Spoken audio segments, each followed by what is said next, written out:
Hello, world. Welcome to the Speed Strength Show. I'm Tommy. I'm Braden, and milk is a loaf of cheese. Sorry, the other way around. Cheese is a loaf of milk, is what I meant to say. Now I was the one that messed it up. That's okay. Che-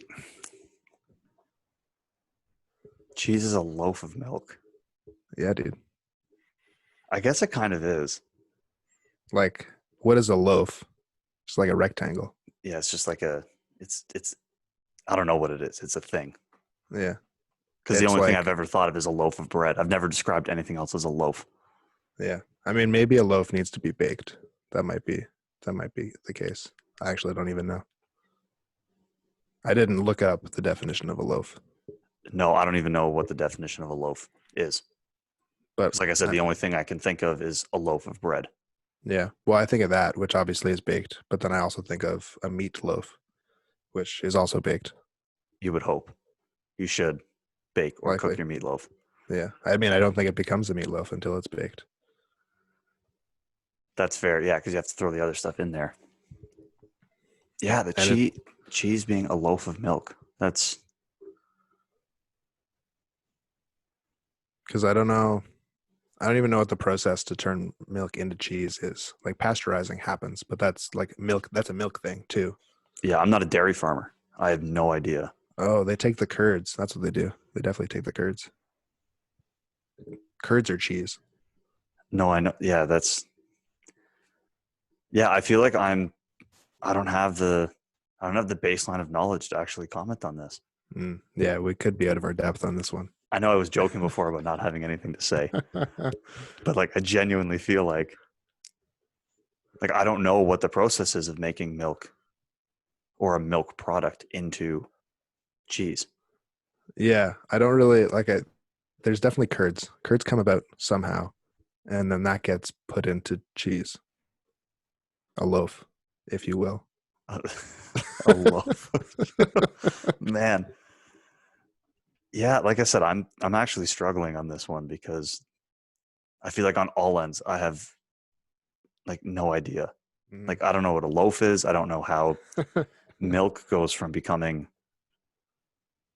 like I said, whatever milk-based product into cheese. hmm Because I don't know too. Have you ever seen in like the ingredients and they talk about modified milk ingredients? Like what's a modified milk ingredient versus milk? Like Well, what I is don't even a know. milk ingredient? Because milk is milk. That's what I mean. So I don't know like where does cheese actually come from? Does it come from milk or this modified milk ingredient or like I don't Or know. maybe it's like a piece of the milk is the modified, and then they modify You would think it'd need to be modified in order to become a modified milk ingredient. it. But what they do to modify it, I don't know. Do I Yeah. want to know? Maybe I don't want to know. Well, there's definitely some food products you don't want to know.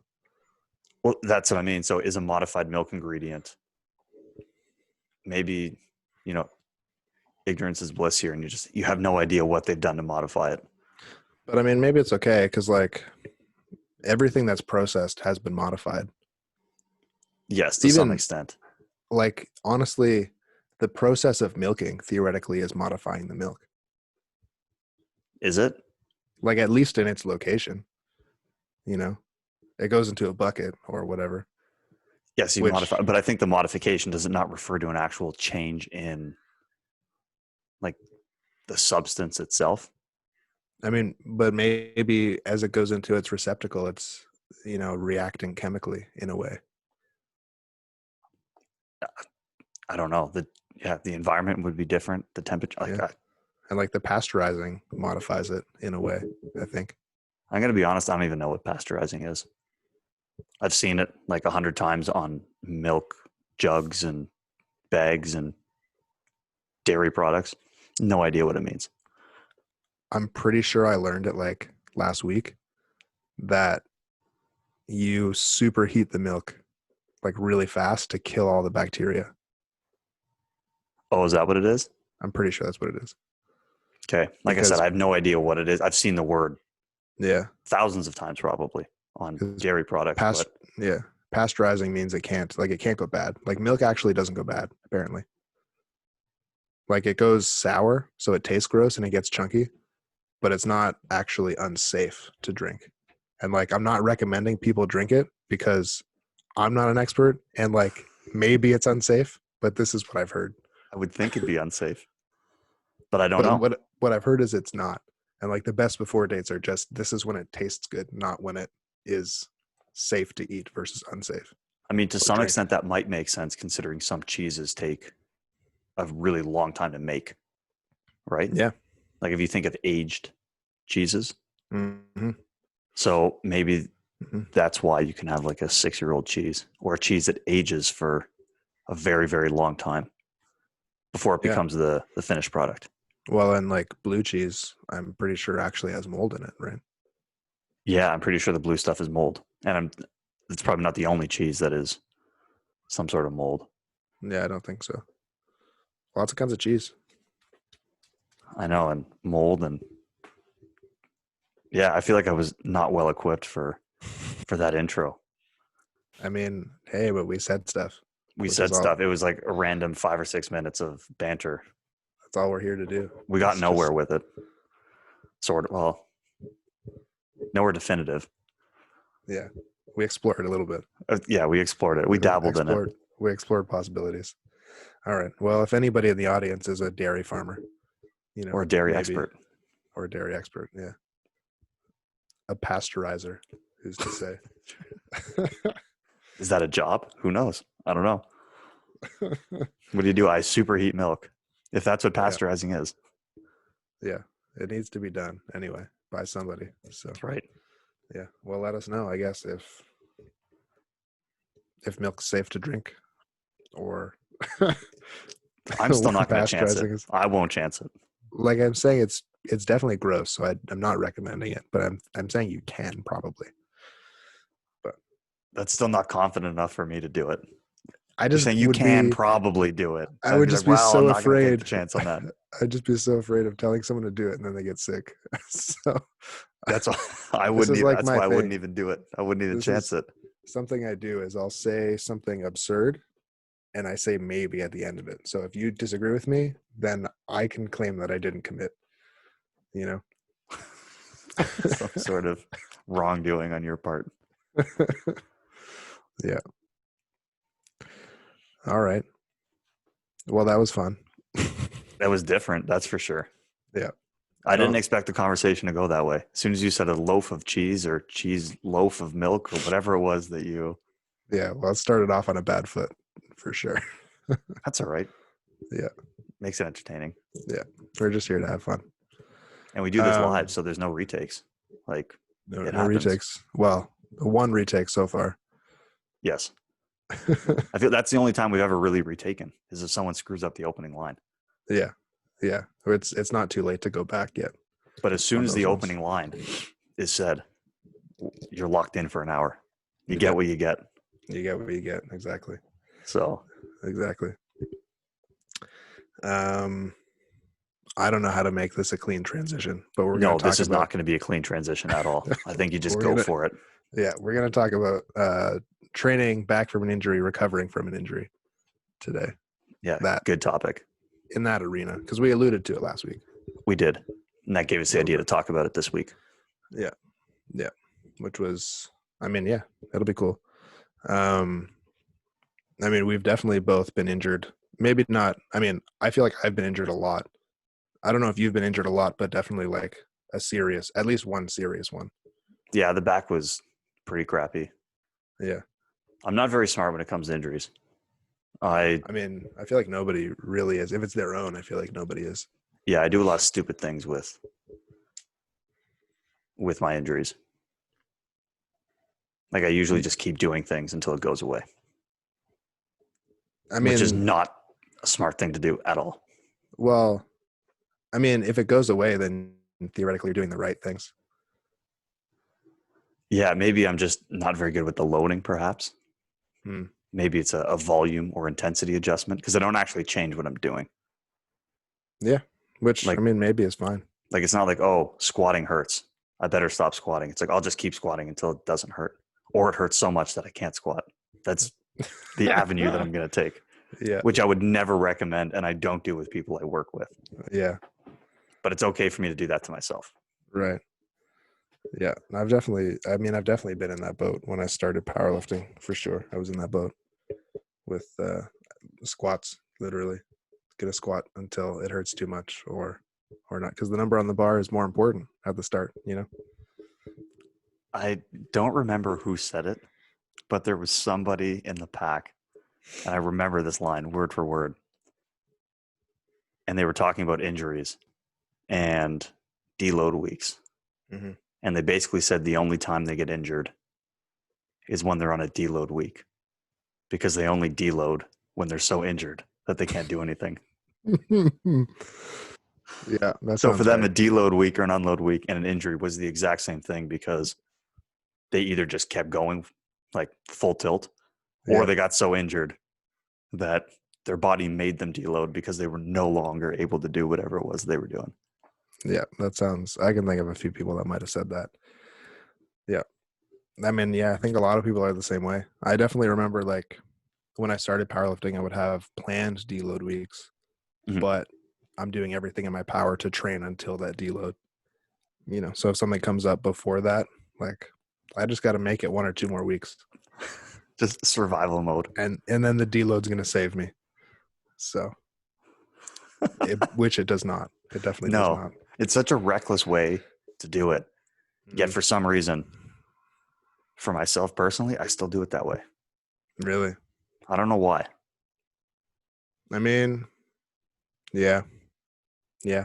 I, I don't know if I would now, but I definitely like when I was when I made my nationals run, I definitely was doing that kind of, kind of, because you maybe it's kind because of, nothing I've had has been as serious as the back injury. So it all seems very like maybe it dulls yeah, the severity of it. You're just like, whatever. It's just my knee, or it's just my hip, or it's just my ankle, like whatever. yeah. It's definitely 100%. It's your perception of it because, yeah, I feel like I'm the same way. Where if it's my back, I'll be careful because I've had a Whoa. lot of back issues. And yeah, like sometimes they are. I mean, even I would be hard pressed to call them debilitating because I've seen so many worse things than what at least how I interpret what I've experienced. You One, know, it's tough to tell because if something hurts a little bit, but then the output is still there. You're like, well, is it well, really? yeah, how bad can it be? Yeah. But then sometimes like things just lock up and you can hardly move, and then like that because I know it can get there. So I don't. I'll be careful with that. But like, yeah, my knee, is that going to be a thing? Is my elbow going to be a thing? Biceps, is that going to be a thing? Probably not. You know. Yeah. It's really tough. I think one of the things that potentially kind of gets people to think that way, and this was on some of the things I wanted to talk about, is one of the key things when we're thinking about coming back from injury or rebuilding ourselves to some extent, coming back from an injury, is when we get injured. I think one of the key things is what are we actually missing from our training? Mm. And I Yeah. think that's always a possible, I don't want to call it a fear because I think that's probably too extreme, but there's concern about, well, if your sport is powerlifting and you can't squat, there's this concern that you're missing an important part of your sport. If you can't be on the court to play basketball or volleyball, you're missing out on your sport. And so I think that's one of those cases where like we joke about this, oh, it's just my ankle or it's just my elbow or whatever, so I can still do this stuff. I think the reason sometimes you see people not take that step back is because they might be missing a really important element of their training, and there's concern that if they don't have that in there, they won't be making the forward progress that they want to make. Yeah. 100%. 100%. Because I think, yeah, as long as you can continue to do your training, and part of it is that like you have a plan that's written down a lot of the time, Yeah, you that know. doesn't help. So you have, I mean, for some of my athletes, Monday squat day, Tuesday deadlift day, hurt your back on Tuesday. You can't squat on Thursday now, or like you shouldn't. And if you don't, then you're missing the plan. Plan needs to change. That means something's wrong, you know. But if you can scrap together whatever kind of a squat session, then you're still on track. You know, you're still progressing. As long as I can do the work, I'm still progressing. That's You mean know, so and if there's I can't, then I'm going backwards. yeah, and there's that perception exactly that if I miss this, I'm going backwards, I'm not progressing. Mm-hmm. And I feel like that's probably one of the biggest drivers in terms of like why people are willing to fight through injuries or maybe do some things from a movement perspective that maybe aren't the wisest things given how they're feeling.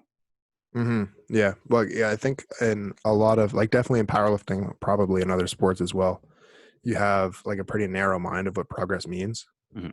In powerlifting, it's the weight, literally the weight on the bar. So, I mean, while you're not doing 1 rep max every week, you want to see the weight on the bar go up. If you're doing a 5x5, you want to see that weight go up every week or whatever. And that means you're getting stronger. And so if that's not happening, then it means you're not getting stronger. And especially if that weight's going down, then you're getting weaker, is what it looks like anyway. But if you're injured, that's something that at some point, maybe not this week because you can push through it or the week after, but at some point it's going to inhibit you, like for real. So anything that you can do to get past that injury is still progression in a different way. Like it's still, you can't ever, progression is always moving forward from where you are. But I think when people try to train through or around their injury, then they're trying to progress from where they used to be, you know? Yeah, I would agree with that. Um, and I think the other thing is, like I said, it's that piece of what are you missing? And then all of a sudden, if you can't do whatever activity is that you think is going to be best to help you move forward, then yeah, what are those pieces? What are those qualities, those functions that you're missing as as a result of that? And to me, that's one of the first things I think about when someone gets injured. If you're working with somebody who has an injury that's going to take them out of their sport or take them out of their planned or typical training routine, is what qualities, what functions are they missing now as a result of not being able to do that? And in what ways can we substitute those qualities back in there so that they, A, can focus on getting over their injury, but then B, they're not coming back necessarily at a deconditioned or lower level prior to the injury. We can kind of think about flatlining it while they're injured, maybe even progress some things depending on what we're working on, and then get them back on track again. Yeah, 100%, 100%. With, I mean, if you're approaching it from a smart standpoint, the first thing always, in my opinion, should be like get rid of pain. Whatever's causing pain, get rid of that. Whatever painful things you can't avoid, you try to minimize it as much as you can. Like for, I guess, a lot of people with back pain, putting on your shoes is something that hurts. And I mean, you can't not put on your shoes. Maybe now you can, but before you couldn't not put on your shoes. Um, so then finding strategies to avoid the painful part of putting on your shoes as much as you can. And, obviously squatting and deadlifting probably going to hurt. So get rid of those. And maybe you can do lunges. Maybe you can do hip thrusters, something like that instead, to your point, where you're trying to like work on a lot of the same stuff, but not do the thing that hurts. And yeah, the soonest you can get rid of pain, the better it's going to be for your recovery in most cases, I would say. Um, and then I think you got to ask yourself, like, what's causing the pain as well in that kind of a situation. Um, I think it's easy to point to different exercises, but like, what about the exercise is causing the pain? Like what positions or what ranges of motion, or like, is it the load? Is it the volume or whatever? And then you can start to make even more educated guesses. Because if you don't necessarily, if deadlifting hurts, you don't necessarily need to get rid of deadlifting. You might just need to deadlift in a different way. Yeah, change the position, change the volume, how much you're doing, the intensity, Yeah. load, whatever. There might be, like you said, yeah, a way within the movement itself to modify it Mm-hmm. to continue to do it. Mm-hmm. Yeah. Like if your hips hurt when you're doing a sumo deadlift, maybe conventional's fine. If your back hurts when you're doing a sumo or a conventional deadlift, maybe sumo's fine. If it hurts at the bottom, maybe block pulls are fine. Exactly. Yeah, change the range of motion. Yeah, exactly. A lot of times, like sometimes people's knees hurt at the lockout, so you can still do like 85% of the rep and be fine. And then you can obviously work on the actual recovery of the injury around that, but then that way you're not losing too much of the stuff that you're afraid of losing anyway. Exactly. Yeah, that's a great point. Trying to find the cause of the pain and doing things that are pain-free. Mm-hmm. I have no scientific proof of this, or, a paper I've read or something to quantify what I'm about to say. But anecdotally, what I've seen a lot is that if you do something with somebody and there's no pain, or the pain isn't getting worse, it typically is an okay thing to do. And then usually it's the cases where if you're trying to force something where, hey, can you do this movement? No, it's painful and it's getting worse on every rep, or something like that. Those are usually the things to avoid. So if anyone's having some sort of trouble, I'll normally ask them, like, is the pain getting worse? Is it staying the same? And if it's staying the same, then we'll usually keep doing that thing, because then it's likely not causing any harm. And then if it is causing pain, then yeah, maybe we reduce the range of motion. Maybe we switch to a different exercise. Because if we can get them doing things like you mentioned where there's no pain, then the pain is a signal that we're doing something we probably should not be doing. So if we can remove the pain, then again, we're likely doing things that the body is then okay with, and we can actually heal or recover whatever structure or tissue is damaged, because we're not constantly aggravating it through whatever repeated motion that we're doing. Mm-hmm. Yeah, definitely.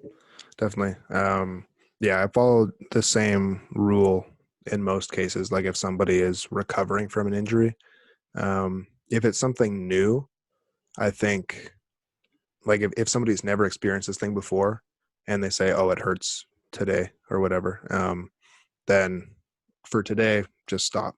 We'll just stop. That's fine. And then come back into the gym the next time. And if things feel okay, then it was just a one-off. Don't worry about it. No big deal. The body's weird. Pain happens sometimes. Yep. But if it's a recurring thing, probably we want to start to actually figure it out and maybe avoid this pain stuff. But if it's some, like, you're recovering from pain and it's like a low level 1 or a 2 kind of thing, then, and it's not getting worse as you add weight or as you add reps or whatever, then that's fine. It's there and we know about it, but it's not getting worse, so it's okay. And I think it's important to note, and you've probably experienced this coming back from injury. I've experienced it coming back from injury. We've probably both seen it in athletes we've worked with coming back from injury. It's more about the general trend of coming back up. They're going to have good and bad days, especially when you deal with big injuries like ACL reconstructions, ankle reconstructions, things like that, where there's been really invasive surgery done. Those people are going to have good and bad days. And there's some days where the pain's going to be a little higher, so you might need to take your foot off the gas a little bit. And there's some days where they're going to feel a little bit better, so you can be a little bit more aggressive with stuff. But it's not going to be a perfectly linear upward path. There's going to be ups and downs along the way. But as long as the general trend is that they're moving back towards pain-free function across the board with their movements, then that's a good sign that you're on the right track. But there's going to be some bumps along the way, or ups and downs. Mm-hmm. Yeah, that's a really good point for sure. It's helpful to know that there's going to be ups and downs. Yeah, definitely, like more so depending on the type of the injury and like whatever else is going on, like stress is stress. So if there's other stresses that is going on, I mean, you might have a worse day in the gym or whatever. Like there's lots of things that are going to affect it. But yeah, it's helpful for the athlete to know that, because then you just don't freak out if you're having a worse day and like feeling like you're all of a sudden back to square one. I've seen that a bunch of times where it's just not a great day. Things feel a little tight or a little sore today, and it feels similar to how it used to feel, but the trend's going up. So trust it. Take the foot off the gas today, but trust it. Things are going well. Yeah, and just because you have a little setback doesn't mean you're back down at the bottom. Mm-hmm. Doesn't mean whatever progress you've made to this point has been erased and you're starting back from scratch. Like you're still again, Hmm. moving up and Yeah. Might just need to call an audible or something. exactly, and make a change for that day or, for that week or, whenever it is until that person starts to, be back up on an upward trend. But I think, yeah, that's a huge component of it is kind of dealing with the day in and day out ups and downs. And like you said, trying to find what's the root cause of the pain and keeping them out of pain as they're doing training, Hmm. because And that's only going to benefit them. yeah, and while still progressing as much as you can. So like finding those exercises that are still gonna, you know, work towards their goals, or um, you know, that can make up for a portion of the lift. So like in powerlifting, we can't, like, we have to squat, bench, deadlift, you know. So we're going to, as long as it's pain free, even at, like, if someone's recovering from an injury and like maybe a pec tendon strain or something like that, um, until it is pain free in daily life stuff, then like don't touch it at all. But in that kind of a situation, there's still a bunch of back stuff that you can probably do. Um, and there's probably a decent amount of shoulder stuff that you can do, and you can do tricep stuff and like make up for the areas around the bench press, you Yeah, know. Um, but as soon as things are pain free in daily life and it's not just hurting like as it's hanging from your shoulder, then you can start to bench with the bar probably, or maybe you can do push-ups or like closer grip push-ups or something, and then you're getting a stimulus that's close, and then that's accelerating your healing. As long as it's pain free and you're not pushing it so far, then you're accelerating your healing. And like, yeah, benching with the bar is beneficial to an extent. Benching with one plate, if you're used to benching three, benching with one plate is still beneficial to an extent. It's better than not benching at all. So, exactly. It's better than absolutely nothing mhm. in that place. And I like that you bring that up, because when I think about that question of like, what are we missing when an injury happens? And this is both from working with track and field and then other team sports as well, is I find there's typically three things that get tossed out the window potentially. And it eliminates or restricts our ability to deal with high loading. Mhm. It restricts our ability to deal with high velocity. And it usually comes along with some sort of restriction on the intensity of fatiguing activities we can do. Takes away potentially from the conditioning or the metabolic demand that we sometimes see. Because I think you sometimes deal with almost being too gentle or too careful with somebody that is injured. And so to me, those three aspects are something where as soon as someone gets injured, I want to think about, okay, how can I continue to load the tissues as if they weren't injured? How can I continue to expose them to high velocity movement to keep the nervous system charged, to keep the rate of contraction moving? And how can I keep them conditioned well enough so that when they come back into their sport, they're not completely bagged as a result of that, and then potentially being exposed to injury because they're not fit enough. Right. So I think that's one of the things that I, find is most helpful with the athletes in terms of coming back, is that if you can find a way to create substitutes for them so they're still lifting heavy or exposing the muscles and the tissues to a lot of stress, still moving quick, and still able to keep them conditioned, that helps them come back at a higher level and likely reduces the chance that they're going to get injured again.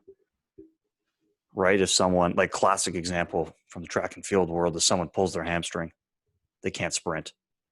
So they have a, pretty typical recovery. And then when their hamstring starts to feel better, they start to sprint again.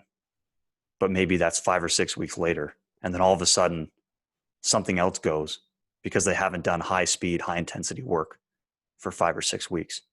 As where we can find a way to keep some of those things in there, it better prepares them to come back to whatever activity it is that they're doing. And a lot of other sports are high intensity as well. Mhm. Basketball, volleyball, hockey, football, they all have high intensity components that the athlete would need to be prepared for prior to going back in. Yeah, definitely.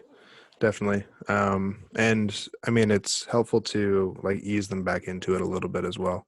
Like someone, pulls their hamstring and then they have their 6-week recovery. Like I'm confident that you wouldn't recommend going 100% your first day back. No. You're going to take some tempo stuff probably, Yeah, you'd have a gradual, walk, jog, run, Yeah. stride, Mm-hmm. Mm-hmm. sprint, maybe different surfaces Yeah. if you have access to it. Mm-hmm. Get them on a softer surface before a harder surface. But even like day one coming back, like if they've had a few days off, I'm still trying to find a way. How can I load everything else to the same? So for the classic example of the hamstring, how can I still keep a ton of load on the glute? Mm-hmm. How can I keep a ton of load on the quad? How can I keep the lower leg prepared for impact on the ground? Sticking them on the bike to do high intensity stuff, because typically, even if you pedal as fast as you can with a tweak in your hamstring on the bike, you typically won't feel it, and it's pain free. So then we can at least conditioning wise keep up to par. So that's one of the things where as soon as the injury happens, can we find a way to keep some of those things in place? And to me, that's something that the sooner you get that implemented, the likely that person's going to recover on a faster track. Mm-hmm. Yeah, 100%. No, that's a great point for sure. Definitely. I typically look at it from the standpoint, like conditioning is important in powerlifting to an extent for your ability to be able to do like high rep stuff. And like the intensity, of course, the load, and the hypertrophy is another big one. Like your muscles aren't going to degrade that quickly. But like the neural connection to your muscles is something that, Could. it does. It does more so. So, finding a way to still work those muscles in a way that's approaching intensity, like doing sets of 10, like front delt raises isn't something that's super intense, but if you do it to like an 8 or a 9 RPE, then you get some intense elements of it. Yep. And like you can, you'll probably be able to do like an overhead press or something, and which is not heavy compared to a bench press, but it's, it's over 100 pounds most of the time if you're like a man, like a decent sized man, so it's still more than you're going to be able to do with a dumbbell or with like a lateral raise or whatever. So you can keep a lot of those elements in there. But yeah, it's tough. And I think that's something that it's a little bit easier for, or not easier, I should say, but yeah, there's more tools at your disposal dealing with sport athletes. Yes. Like, and well, if we're talking about weight room stuff, then sprinters, like you're not going to find a substitute for sprints, obviously, which is unfortunate. Well, that's the most important thing. But you Yeah. could still, for example, on a day where the rest of the team was going to do Excel stuff, get them to do some very high resistance, short bursts on the bike. The muscles moving relatively quickly. The heart rate response is probably going to be the same. Like there's still elements of it that are very, very close. So then you're still getting some of that. And then maybe the rest of the group would then come into the weight room to do max strength stuff. Maybe you're putting that person doing some max strength work, but in an isometric way, just to keep the type 2 fibers active, just to keep the neural connections there. So it's as close as possible to what you would want to do, but you have some way to keep some of those qualities there. Yeah, no, those are really good points for sure. Yeah, just thinking about it from a powerlifting, I guess, I mean, it always depends on what the injury is. Like every injury is so individual. I was going to say it definitely changes. Like one example, like there was the volleyball player I was working with who had a peroneal tendon reconstruction. So this individual couldn't jump, couldn't really do any high intensity impact stuff. And one of my first concerns was this person's going to have no loading on their glutes, their hips, their quads, their hamstrings. So are they going to be, what's going to happen when they get back on the court and they need to jump and land and do these impact stuff. So for me, it was like, okay, this person's injury is at the ankle. They were having difficulty doing anything with the ankle, but the hip and the knee still functioned really well. So as long as you weren't loading through the ankle. So we did a whole bunch of different like banded isometric work with like quad extensions, leg curls, hip extension stuff to keep a lot of the muscle mass and the muscle tissue firing at a high rate in those other lower limb muscles. And then by the time they got back to jumping, they were physically prepared because it wasn't like they dealt with a lot of atrophy. So again, you're going to have to come up with different solutions based on the injury. And, Yeah. you know, those, for example, wouldn't work with somebody necessarily with a hamstring tear or a hamstring No. pull. No, they wouldn't. You wouldn't want to do a heavy banded leg curl that Mm-hmm. directly loads the hamstring Mm-hmm. with max intensity. But if someone has an injury at the ankle, you could. Yeah. So like you mentioned, the injury location is very much going to dictate what kind of creative liberties you can come up with Mm-hmm. with Yeah, but yeah. training ideas. Mm-hmm. Yeah, it's definitely about getting creative for sure. But yeah, I don't know that I've definitely thought about it from like more of a hypertrophy standpoint, and like as much of an intensity standpoint as is possible. But I don't know that I've thought about it necessarily from like a neural standpoint as That's much mean. So if as you had maybe I somebody, could have. for Yeah. example, with squatting or deadlifting, obviously if they have like a very debilitating injury, you couldn't set them up in a deadlift or squat position. But if they had, you know, something that was bothering them at the, let's say the bottom half range of Mm-hmm. motion in a squat, could you put them in a quarter or half squat position and do isometric presses into a bar at max effort?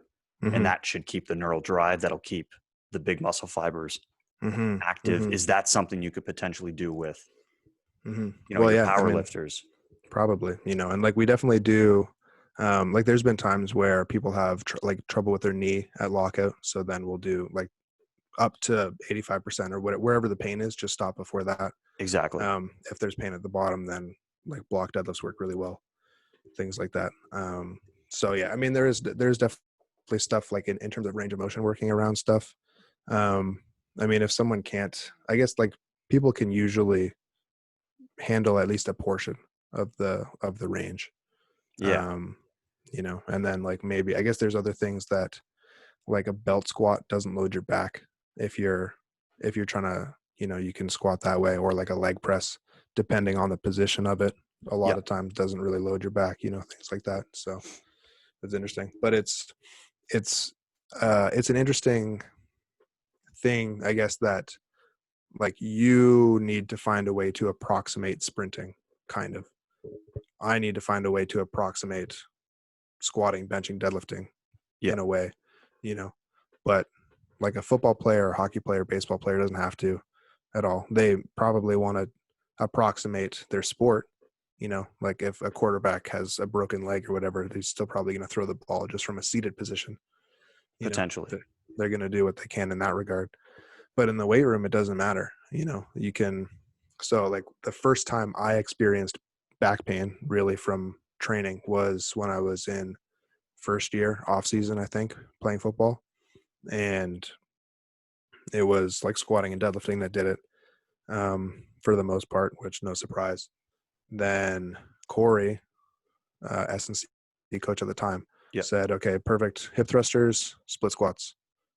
And then that's it. And it was fine. It was great. Like no pain in those movements. That's me, because you would have had the same, there would have been All high in. intensity going through the muscle. Yep. Type 2 fibers are active. Yep. Just did There's the loading. same rep schemes, went heavy with both of them. And it was, all I needed to train is knee extension, hip extension, and the rep range was suited for what we were going after at the time. So yeah, it was great. And that's something that, like, I mean, it helps. It definitely would help in a powerlifting context, but it's not the whole picture, because the movement pattern, it matters in powerlifting. where that's Exactly. not something that matters as much in a sport context. No, exactly. It's a means to an end. Mm-hmm. And, you know, it's just about, yeah, keeping load and keeping stimulus to the tissues that need to be active and trying to do as much as you can with whatever restriction you're working around. And one thing that, I mean, machines get a bad rap, Mm. right? I don't really ever use machines in any of the training that I do with any athletes that I work with. I think people in the strength world, the performance world, sport world, we tend to look down upon machines as a means of exercise. It's like not the best thing that we can do. But I think from an injury recovery standpoint,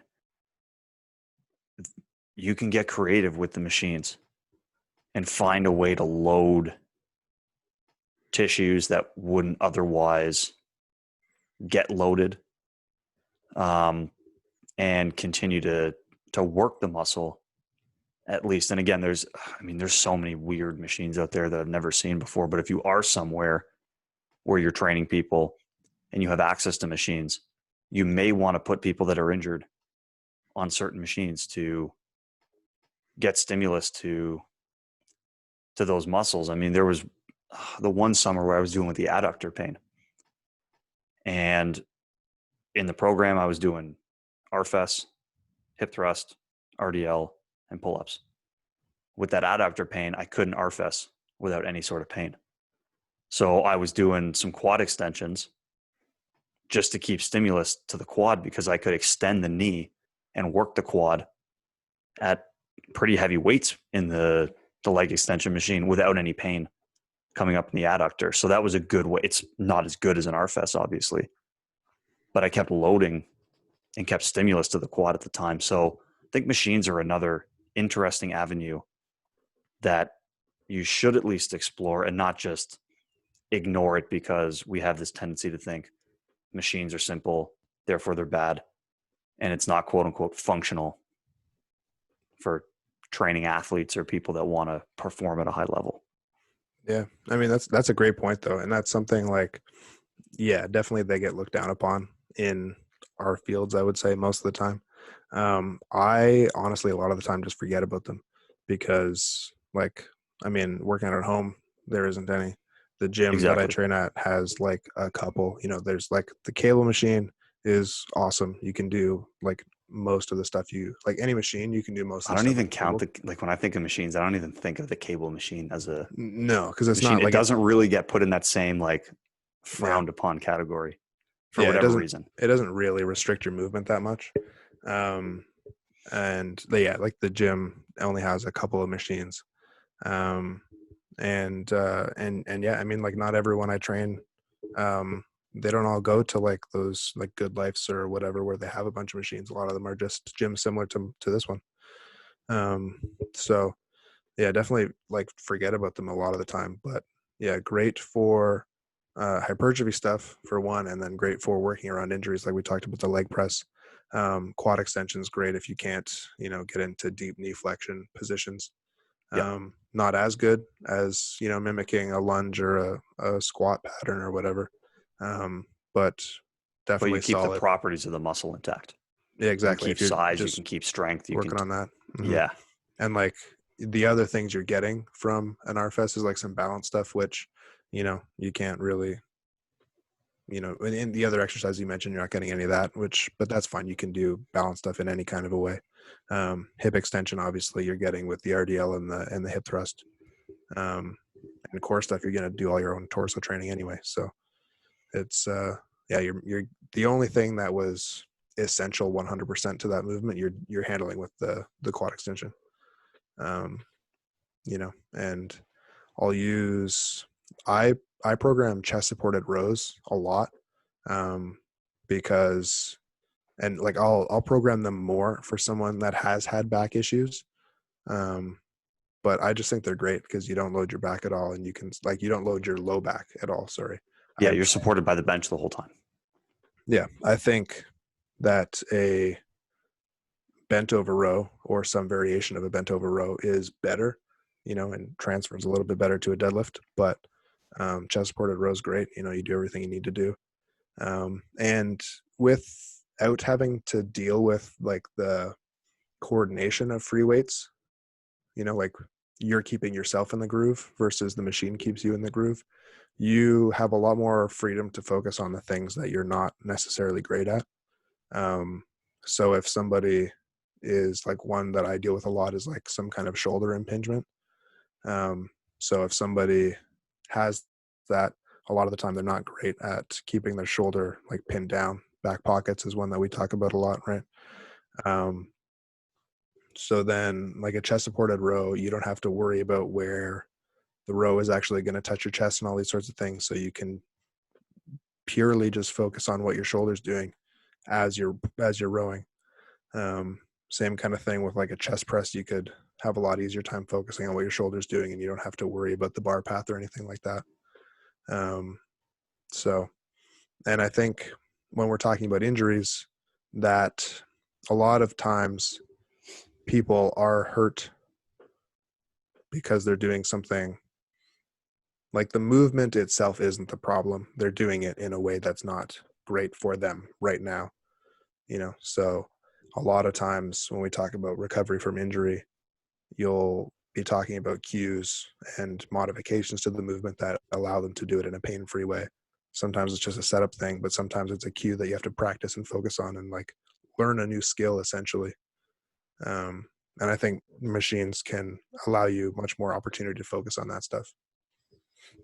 Yeah, absolutely. And it's just another avenue where it might be helpful in some cases. It may not be helpful in others, but it's a tool that's in the toolbox that if you are dealing with somebody who's coming back from an injury, it might be something that's beneficial, and it might be something that you may want to consider in the same way that you've talked about changing the range of motion or changing the position. Am I standing? Am I kneeling? Am I seated? Lying down? On my back? Whatever. There's a number of different things we can do to tweak the movements. But like I said, I think the machines sometimes get forgotten about, either because, like you said, we often train in places where we don't have them, or we forget about them because we've sort of been trained to put those things at the back of our mind because we don't think about them as a superior way of training. We think about them as an inferior means of like getting stuff done. Like it's not as good. So why would we do it? Mm-hmm. But I think in the case of coming back from injury, it can be a very useful tool for some people. Mm-hmm. Yeah, 100%. 100%. Yeah, I think just going back to the cueing and stuff. Yeah, I think from that standpoint, the other one that I was thinking about was the Smith machine, as like one that definitely gets looked down upon a lot. But sometimes with squats specifically, a lot of times people will have back pain. I think I mentioned this because they squat in excessive extension. They'll get back pain through facets or SI joints or things like that. And I haven't actually used it because, again, forget about it. Look down on it most of the time. But I imagine that a Smith machine squat, it would be a lot easier to just focus on the breathing, because you don't have to worry about your balance at all in that. You just focus on your bracing and keep the ribs pulled down and get into a neutral position, So. Yeah, it's possible. That's what I mean. Like I've never used it for that. So until you go out and try it. Yeah. Who knows? Like maybe that is a useful thing to do. Like if you've never done it, you don't know what the end result is going to be from it. Yeah. So, and as far as I'm concerned, you have nothing to lose. If someone's injured and you can't do what we can call the absolute perfect thing from a programming standpoint, it doesn't hurt to try some things and experiment and see how close to that, peak programming or perfect program that you're trying to put together can you get to.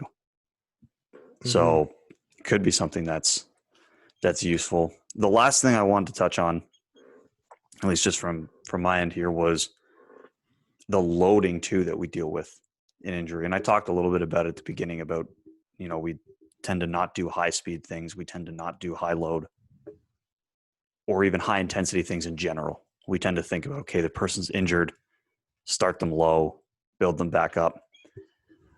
But I think it's important to note almost the inverted U of loading when it comes to recovery. And you touched on it a little bit, where if we don't do enough load, we don't prepare that person for coming back for competition, whatever their sport is. The spike in intensity or activity is going to be way too high, and they run the risk of getting injured again. But then on the other end, we can't overload the individual, because then we run the risk of having too much volume, too much intensity, whatever it happens to be. So we do need to find that sweet spot where it's enough load to promote recovery of tissues and structures, but not too much load that we overload the individual and cause them to get hurt again. And I think, again, one of those things, if we can find ways to substitute high speed or high velocity work in conjunction with high intensity or high load, we can find a way to keep that person loaded enough so that they're not exposed to injury when they come back. Mm-hmm. Yeah, and I think that like a lot of this talk we've been talking about, like working around the injury, and like if someone's got a hamstring issue, how can we load the glutes, the quads, the lower leg, all that stuff without loading the hamstring so that it has the time to recover. But I think that there's a lot of benefit to when they're ready. Like I said, we're not gonna, if you're experiencing pain every day doing everything, then we're not going to load you. You need more time to recover. Exactly. But as soon as you can handle a little bit, then we're going to give you that little bit, and there is a point where loading the muscle that has been hurt or the tendon that has been hurt or whatever is beneficial. And I've heard of people, somebody at PAC, I think it might have been Sabs, was working with somebody that this person had been dealing with an issue for a long time and wasn't really getting better, would, take a bunch of time off or do a bunch of rehab exercises or whatever, and then get back into stuff, feel the same pain, get hurt, come back down. And that kind of cycled a bunch of times. And then when he started working with them,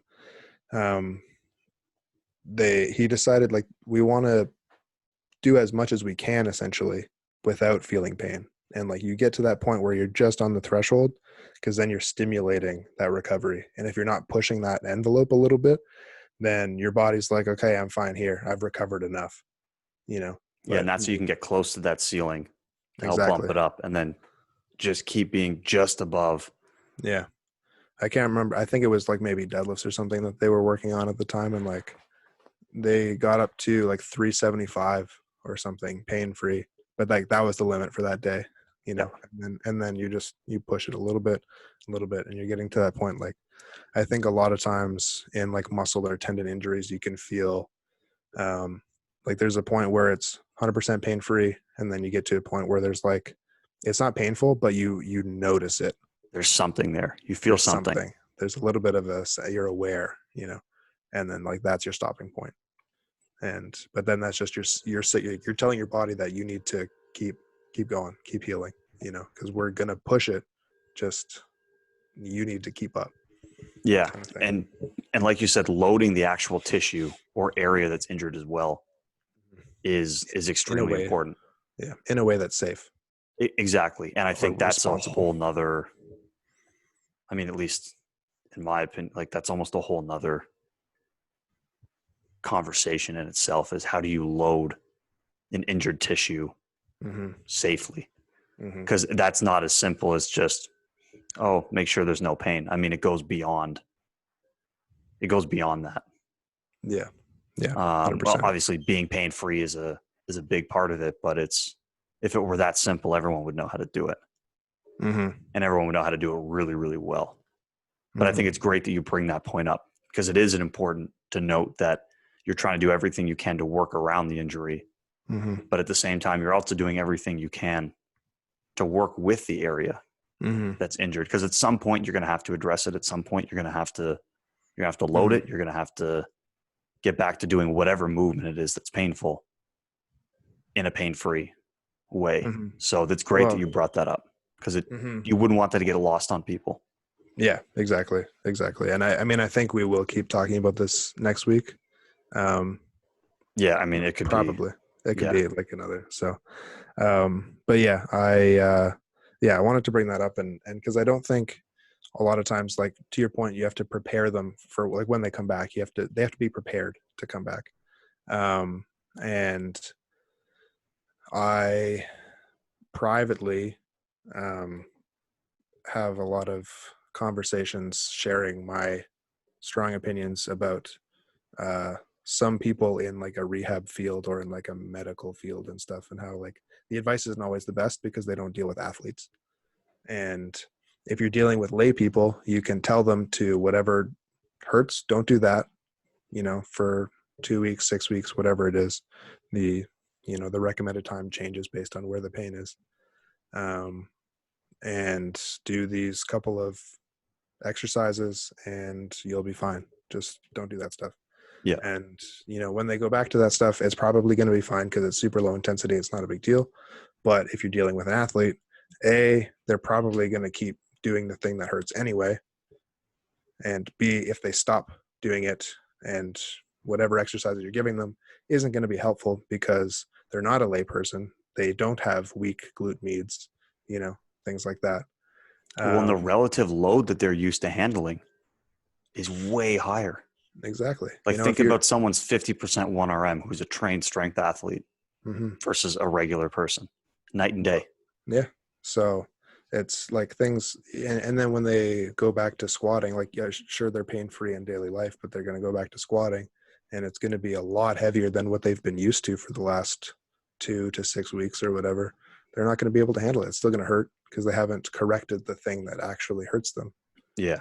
They've just avoided pain and then things settle down, but it's going to come right back unless you correct it. So, And that's what I mean. So, like, even already where this conversation's going, that's why I can see the conversation of how do you load the injured area, the injured structure, the injured tissue mm-hmm. is like a whole nother separate conversation, because it's completely different than loading around Mm-hmm. or working around a Mm-hmm. load, like an injured structure.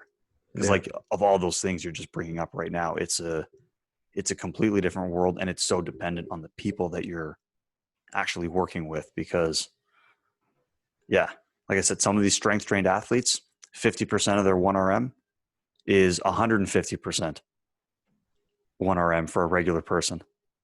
Oh, So yeah. then, here, let's do these gentle loading exercises. And if you're a well-trained person, that could be like 5% of your 1RM. That's not enough load to do anything. Mm-hmm.